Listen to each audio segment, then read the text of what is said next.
Welcome back to the Spirit and Spirituality podcast. We continue the book Life in the World Unseen. For the first part of the book, please watch the previous video on my channel. Chapter 3 First Experiences.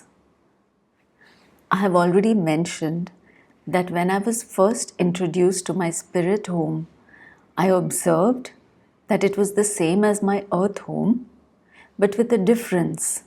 As I entered the doorway, I saw at once the several changes that had been brought about. These changes were mostly of a structural nature and were exactly of the description of those that I had always wished I could have carried out on my earthly house, but which, for architectural and other reasons, I had never been able to have done. Here, earthly needs had no place, so that I found my spirit home in general disposition exactly as I had ever wished it to be. The essential requisites indispensably associated with an earthly homestead were of course completely superfluous here. For example, the severely mundane matter of providing the body with food. That is one instance of the difference. And so with others, it is easy enough to call to mind. As we traversed the various rooms together, I could see many instances of the thoughtfulness and kindness of those who had labored so energetically to help me reconstruct my old home in its new surroundings. While standing within its walls, I was fully aware of its permanence as compared with what I had left behind me. But it was a permanence that I knew I could end. Permanent only so long as I wished it to be so. It was more than a mere house. It was a spiritual haven, an abode of peace, where the usual domestic cares and responsibilities were wholly absent. The furniture that it contained consisted largely of that which I had provided for its earthly original, not because it was particularly beautiful, but because I had found it useful and comfortable and adequately suited to my few requirements. Most of the small articles of adornment were to be seen displayed in their customary places, and altogether the whole house presented the unmistakable appearance of occupancy. I had truly come home. In the room that had formerly been my study, I noticed some well-fitted bookshelves. At first, I was rather surprised to see such things, but upon further thought, I could see no reason, if such as this house could exist at all, with all its various adjuncts, why books should not also have their place within the scheme. I was interested to learn what was the nature of the books, and so I made a closer examination. I found that conspicuous among them were my own works. As I stood in front of them, I had a clear perception of the reason, the real reason for their being there. Many of these books contained those narratives that I had spoken of earlier, in which I had told of my psychic experiences after giving them the necessary religious turn. One book in particular seemed to stand out in my mind more than the others, and I came to the full realization that I now wished that I had never written it. It was a distorted narrative where the facts, as I had really known them, were given unfair treatment and where the truth was suppressed. I felt very remorseful, and for the first time since coming into this land, I had regret. Not regret that I had at last arrived in the spirit world, but sorrow that, with the truth before me, I had deliberately cast it aside to place in its stead falsehood and misrepresentation. For I knew that so long as my name lived, that is, so long as it had any commercial value, that book would continue to be reproduced and circulated and read and regarded as the absolute truth. I had the unpleasant knowledge that I could never destroy what I had thus done. There was at no time any sense of condemnation over this. On the contrary, I could feel a distinct atmosphere of intense sympathy. Whence it came, I knew not, but it was real and concrete nevertheless. I turned to my friend who, during my inspection and discovery, had been standing discreetly and understandingly at little distance apart, and I asked for his help. It was instantly forthcoming. He then explained to me that he knew exactly what had lain before me concerning this book, but that he was debarred from making any reference to it before I made the discovery for myself. Upon my doing so, and upon my subsequent appeal for help, he was at once enabled to come to my aid. My first question was to ask him how I could put this matter right. He told me that there were several ways in which I could do so, some more difficult but more efficacious than others. I suggested that perhaps I could go back to the earth plane and tell others of this new life and the truth of communication between the two worlds. Many people, he said, had tried and were still trying to do so. And how many were believed? Did I think that I should have any better fortune? Certainly none of those who read my books would ever come within miles of receiving or crediting any communication from me. And did I realize also that if I were to present myself to such people, they would at once call me a devil, if not the very Prince of Darkness himself. Let me, he continued, place a few considerations before you concerning this subject of communication with the earth world. You know full well that such is possible, but have you any conception of the difficulties surrounding it? Let us assume that you have found the means to communicate.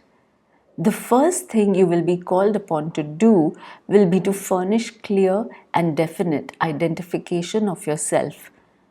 Quite probably, upon your first declaring who you are, there will be some hesitation accepting your name simply because it carried weight when you were incarnate. However important or famous we happen to be when upon the earth plane, as soon as we are gone to the spirit plane, we are referred to in the past tense. Whatever works of literary nature we may leave behind us are then of far greater importance than their authors, since to the earth world we are dead. To the earth, the living voice is gone, and although you are still very much alive, to ourselves as well as to others here, to the earth people, we have become memories, sometimes permanent, more often than not, memories that rapidly fade, leaving mere names behind them. We know, moreover, that we are very much more alive than we have ever been before. The majority of earth people will consider that we could never be more dead. You will be commanded then to provide a deal of identification. That is quite proper in such circumstances, provided it is not carried to extremes, as it so often is. After fulfilling this condition, what next? You will wish to intimate that you are alive and well. If the people with whom you are communicating are no mere dabblers, no doubt will be placed upon your statement. But if you wish to send such news to the world in general through the customary channels, those who believe it is really you who have spoken will be those who already know of and practice communication with the spirit world. For the rest, who will believe it's you? None, Certainly none of your former readers. They will say that it cannot be you, but that it is the devil impersonating you. Others will quite probably take no notice whatsoever. There would, of course, be a number who would imagine that because you have passed into the world of spirit, then you will at once have become endowed with the profoundest wisdom, and that all you say will be infallible utterances. You can see some of the difficulties that will confront you in this simple matter of telling the truth to those who still sit in the darkness of the earth world. My friend's forecast grieved me considerably, but I appreciated the extreme difficulties and I was persuaded to leave the project for the time being. We would consult others wiser than ourselves, and perhaps some course would be outlined whereby I could achieve my desires. I might find that, with the passage of time, speaking in a mundane sense, my wishes might change. There was no need to distress myself. There was much that I could see and do, and much experience to be gained that would be invaluable to me if, in the end, I resolved to try and carry out my intentions. His best advice was that I should have a thorough rest, during which time he would leave me. If, when I was quite refreshed, I would send out my thought to him, he would receive it and return to me at once.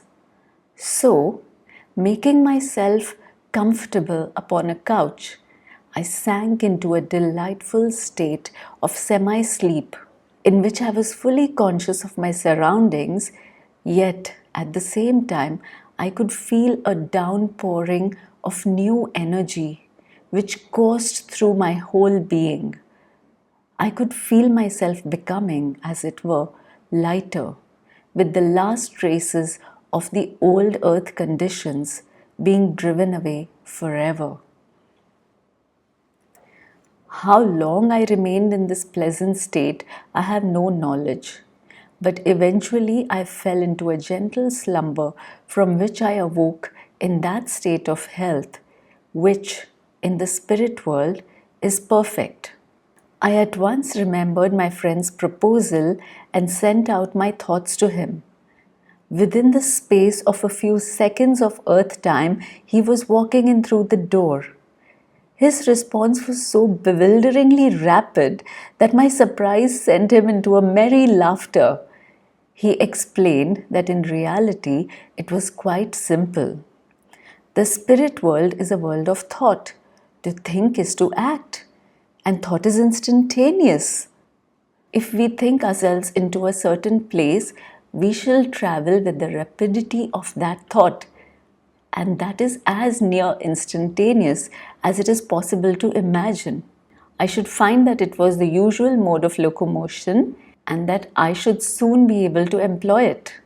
My friend at once noticed a change in me, and he congratulated me upon regaining my full vigor. It is impossible to convey, even in a small measure, the exquisite feeling of supreme vitality and well-being. When we are living upon the earth plane, we are constantly being reminded of our physical bodies in a variety of ways. By cold or heat, by discomfort, by fatigue, by minor illnesses, or by countless other means. Here we labor under no such disabilities. By that, I do not mean that we are just unfeeling logs, insensible to all external influences, but that our perceptions are of the mind, and the spirit body is impervious to anything that is destructive. We feel through our minds, not through any physical organs of sense, and our minds are directly responsive to thought. If we should feel coldness in some particular indefinite circumstances, we undergo that sensation with our minds, and our spirit bodies in no way suffer. We are never continuously reminded of them.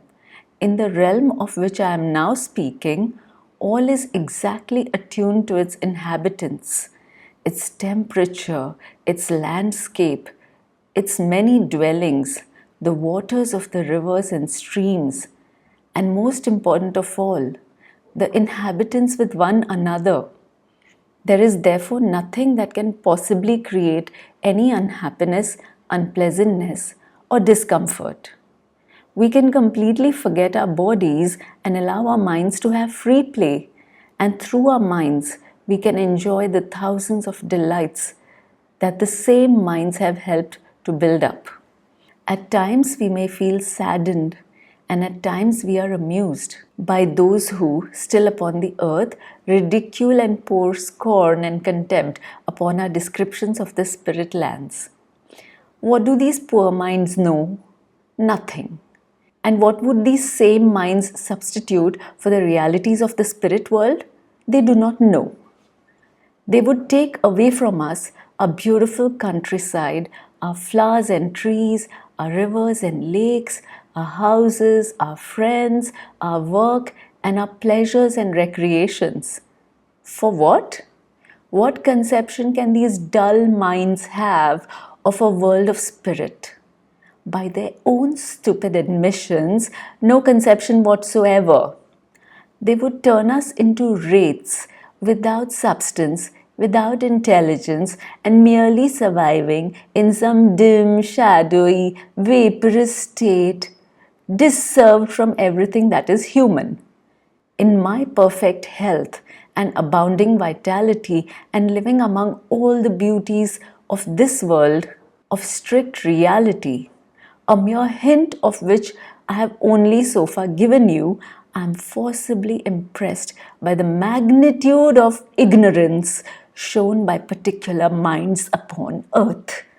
The time had come, I felt, when I would like to see something of this wonderful land, and so, in company with my friend, we set forth on what was, for me, a voyage of discovery. Those of you who have traveled the earth for the sake of seeing new lands will understand how I felt at the outset.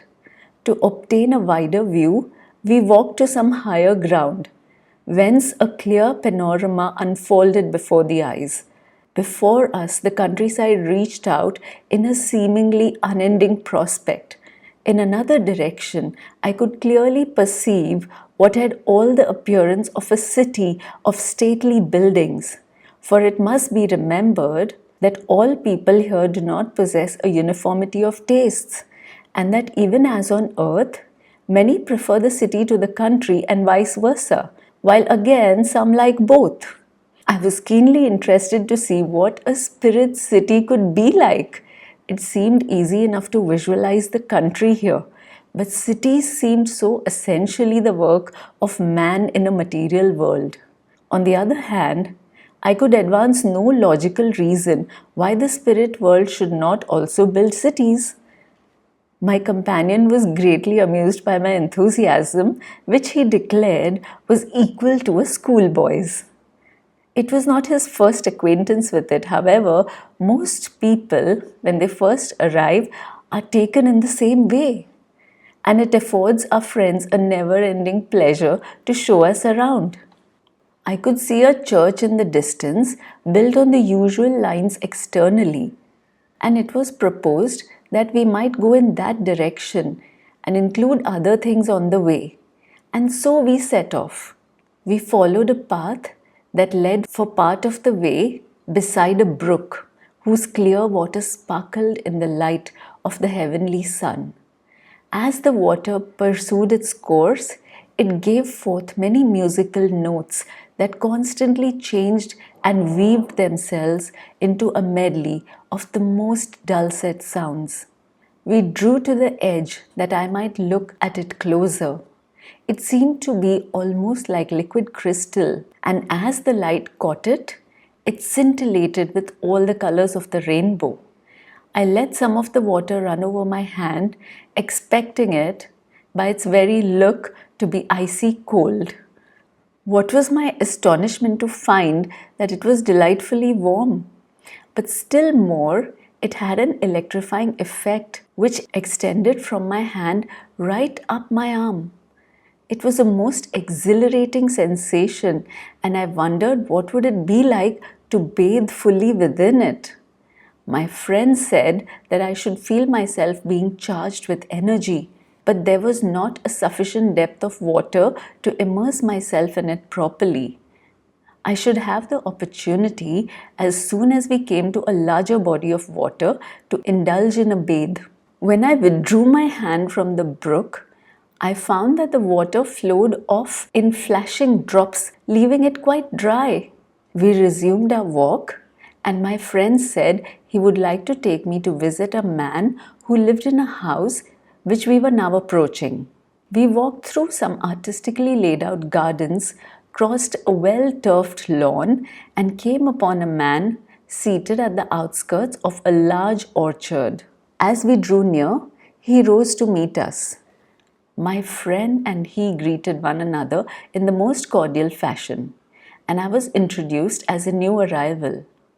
It was explained to me that this gentleman prided himself upon the fruit in his orchard, and I was invited to sample some of it.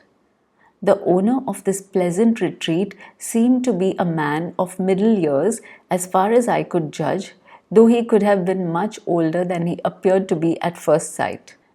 I have since learned that to try to guess the ages of people here is difficult and almost a dangerous task.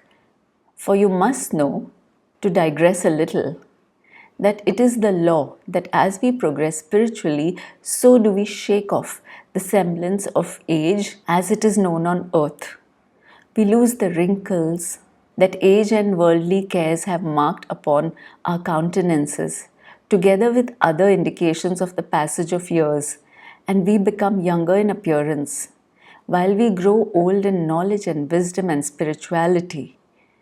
I am not suggesting that we assume an exterior of extreme juvenility, nor do we lose those external indications of personality. To do that would make us all of a deadly uniformity, but we do in truth return or advance according to our age when we pass into spirit towards what we have always known as the prime of life. To resume, our host led us into the orchard where I beheld many trees in a high state of cultivation and in full fruit. He looked at me for a moment and then he took us to a splendid tree that looked strongly like a plum tree. The fruit was perfect in shape with a deep rich coloring and it hung in great clusters. Our host picked some of it and handed it to us, telling us that it would do us both good. The fruit was quite cool to the touch, and it was remarkably heavy for its size. Its taste was exquisite. The flesh was soft without being difficult or unpleasant to handle, and a quantity of nectar-like juice poured out. My two friends watched me closely as I ate the plums, each bearing upon his face an expression of mirthful anticipation. As the juice of the fruit streamed out, I fully expected it to spill an abundance of it upon my clothes. To my amazement, although the juice descended upon me, I could find upon examination no trace of it. My friends laughed uproariously at my astonishment, and I thoroughly enjoyed the joke. But I was much mystified. They hastened to explain to me that as I am now in an incorruptible world, anything that is unwanted immediately returns to its own element. The fruit juice that I thought I had spilled upon myself had returned to the tree from which the fruit was picked. Our host informed me that the particular type of plum which I had just eaten from was one that he always recommends to people who have but newly arrived in spirit. It helps to restore the spirit, especially if the passing has been caused by illness. He observed, however, that I did not present the appearance of having had a long illness, and he gathered that my passing had been fairly sudden, which was quite true. I had had only a very short illness. The various fruits that were growing were not only for those who needed some form of treatment after their physical death, but all enjoyed eating thereof for its stimulating effect. He hoped that if I had no fruit trees of my own, or even if I had, I should come as often as I liked and help myself. The fruit is always in season, he added, in great amusement, and you will never find any of the trees without plenty of fruit upon them. In response to my question as to how they grow, he replied that, like so many other questions in this land, the answer was only possible from those of the higher realms. And even if we were told that answer, there is more than a strong probability that we should not understand until such time as we ourselves went to dwell in those realms. We are quite content, he said in effect, to take so many things just as they are without inquiring into how they come about. And we know that those things provide a never ending supply because they come from a never ending source. There's no real need to delve into such matters, and most of us are quite content to enjoy them with heartfelt thanks. As to the actual supply of fruit, our host said that all he knew was that as he picked his fruit, other fruit came and took its place. It never over ripened because it was perfect fruit and, like ourselves, imperishable. He invited us to walk through the orchard, where I saw every kind of fruit known to man and many that were known only in spirit. I sampled some of the latter, but it is impossible to give any indication of the delicious flavor of them because there is no earthly fruit that I know of with which comparison can be made. We can only, at any time, give such an indication to the senses by comparison with that which we have already experienced. If we have not had the experience, then we are at a complete and absolute loss to convey any new sensation, and nowhere is this more appreciable than in the sense of taste. My friend explained to our genial host that he was escorting me around to show me the land of my new life, and the latter gave us many good wishes to speed us upon our way. He repeated his invitation to visit him whenever I wished, and even if he were not about at the time of any call that I might make, I was to help myself to the fruit to my heart's content. He said I should find that the fruit trees would perform the duties of a host as well as, even better than, he could. And so, with further expressions of thanks and goodwill, we again set forth. We returned to our former path beside the brook and continued our walk in the direction of the church. After we had proceeded for a little way, I noticed that the brook began to broaden out until it expanded into the dimensions of a fair-sized lake. We could see many groups of happy people gathered at the side of the water, some of whom were bathing. The lake was bounded by an encirclement of trees, and there were flowers in abundance arranged in such a way that although a certain orderliness was observable, yet there was no hint of distinct ownership. They belonged to all in equal right, and I observed, most particularly, that no attempt was made by anyone to pick or root up or otherwise disturb them. One or two people were to be seen with both their hands placed around some of the blooms in almost a caressing manner, an action which seemed to me so unusual that I asked my friend for enlightenment on the matter. He replied by taking me over to a young girl who was thus curiously occupied. I was rather diffident of so intruding, but I was told to wait and see. My friend bent down beside her, and she turned her head and gave him a friendly word and smile of welcome. I concluded that they were old friends, but such was not the case. In fact, he told me afterwards that he had never seen her before, And he explained that here in spirit, we need no formal introductions. We constitute one large united gathering in the matter of ordinary social intercourse. After we have been here a little while and become accustomed to our new environment and mode of living, we find that we never introduce, since we can read at once the mind of a person who wishes for a period of seclusion. And when we see people out in the open, in garden or countryside, we are always welcome to approach and hold friendly converse with them. This young lady was, like myself, a newcomer, and she told us how some friends had shown her the method of gathering from the flowers all that the flowers had so lavishly to give. I bent down beside her and she gave me a practical demonstration of what to do. By placing the hands, she said, around the flower so as to hold it in a sort of cup, I should feel the magnetism running up my arms.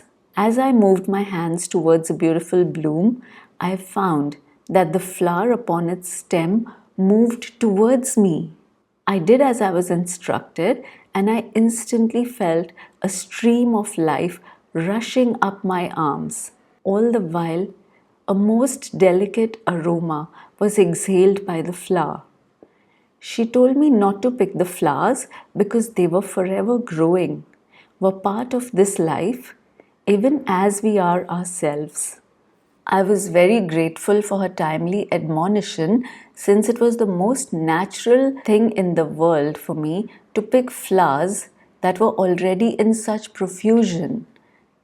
It was not quite the same in the case of the fruit, I learned, because the fruit was meant to be consumed.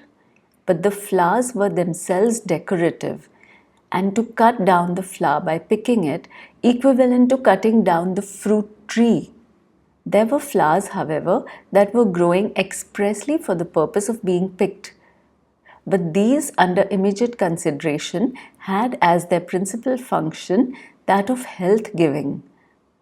I inquired of our young friend if she had tried some of the good fruit we had just sampled, and she replied that she had.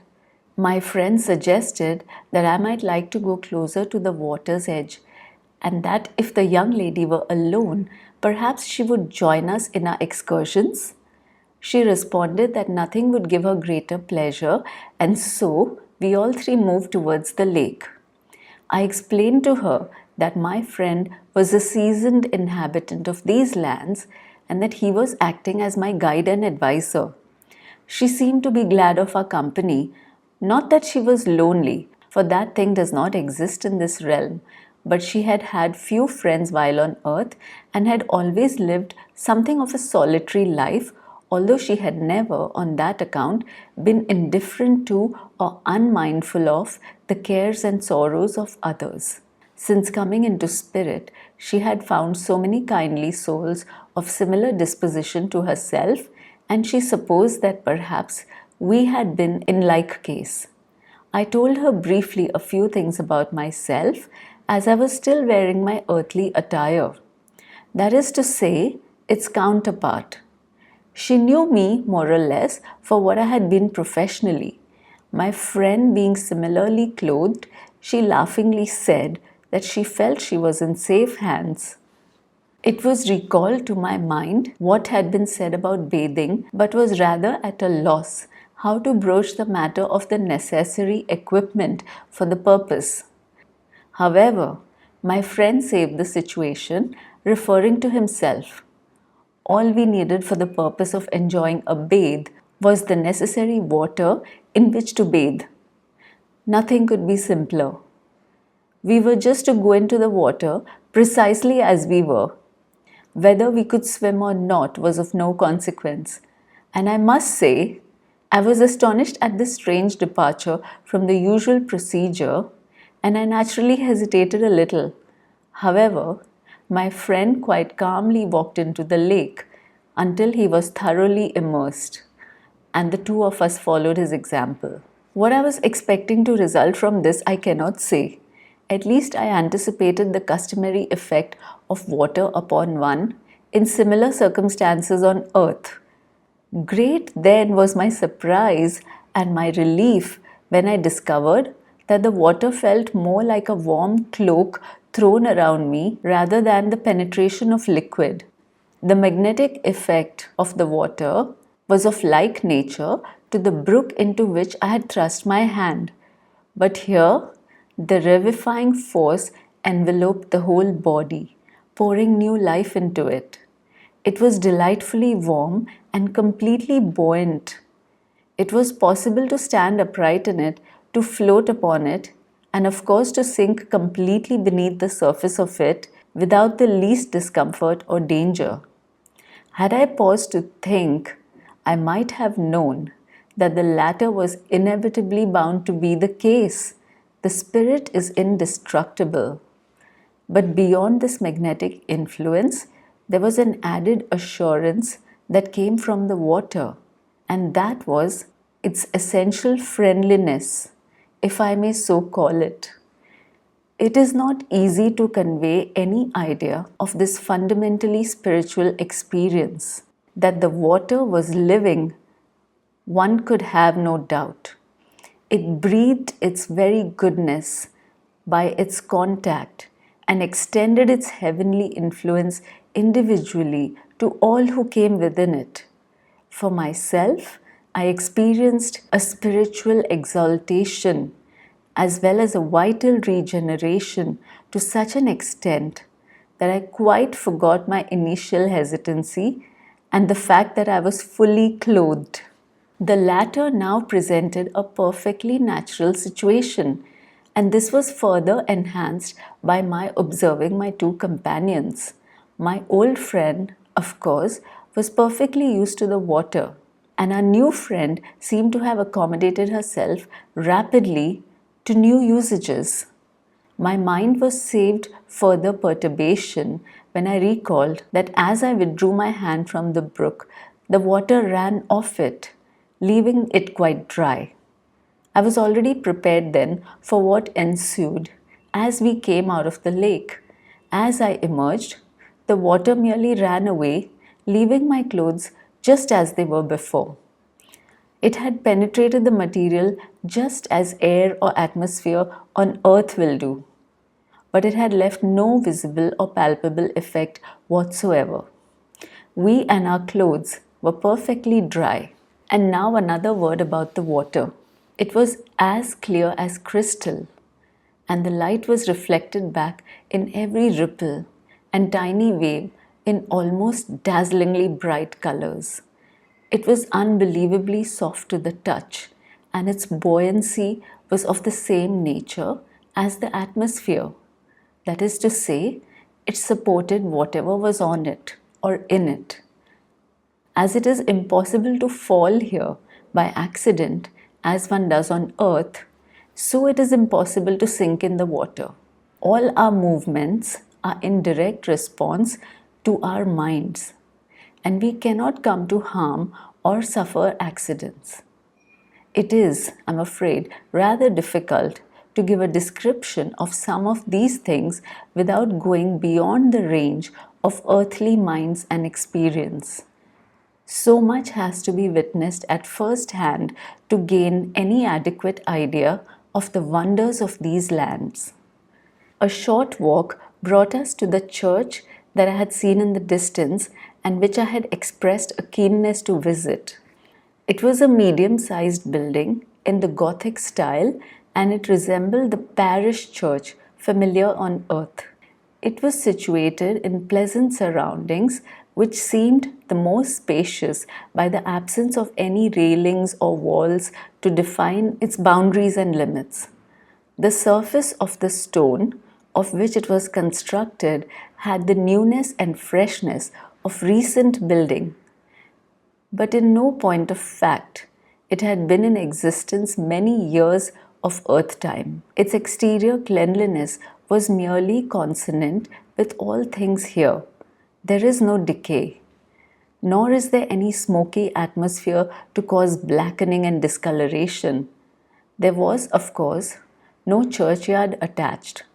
Even though some people cling so tenaciously to their old earthly religious predilections and practices here, it is hardly to be supposed that in erecting a church in which to carry them on, they would also include an entirely useless burial ground. Close beside the main door, there was the customary notice board, but this gave only the nature of services which were those of the established church. No mention was made at all of the times of the services, and I wondered how any congregation of this kind could possibly assemble where time, as it is known on earth, has no existence. For here there is no night and day by the alternation of which time can be measured. It is perpetual day. The great celestial sun forever shines, as I have already told you. Neither do we have the many other indications of time that force themselves upon the earthly consciousness, such, for example, as hunger and fatigue, nor in the more lengthy passage of time, such as the aging of the physical body and the dulling of mental faculties. Here, we have no recurrent seasons of spring, autumn, and winter.